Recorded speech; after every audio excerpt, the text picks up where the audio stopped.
C'était une première depuis l'an 1054, date du schisme entre églises d'Orient et d'Occident.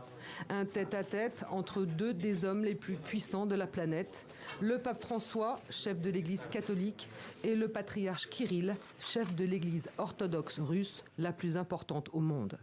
Ce jour-là, à Cuba, un rapprochement historique est scellé en faveur de l'unité du christianisme.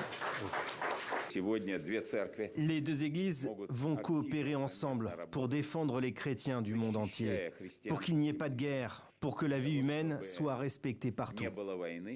Mais 6 ans après, la Russie envahit l'Ukraine et le patriarche Kirill, fervent soutien de Vladimir Poutine, change de ton.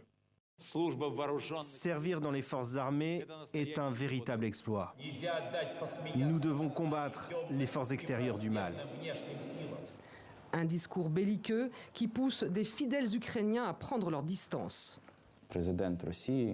C'est l'histoire de Caïn et Abel, deux frères qui par envie s'entretuent.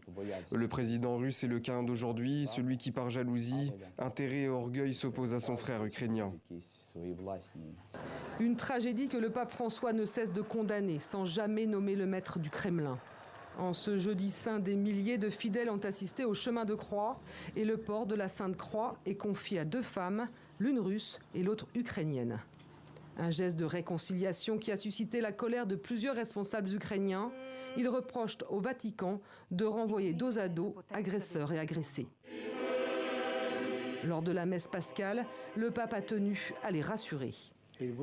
Dans cette obscurité de la guerre et de la cruauté que vous vivez, nous prions tous. Cette nuit, nous prions pour vous et avec vous.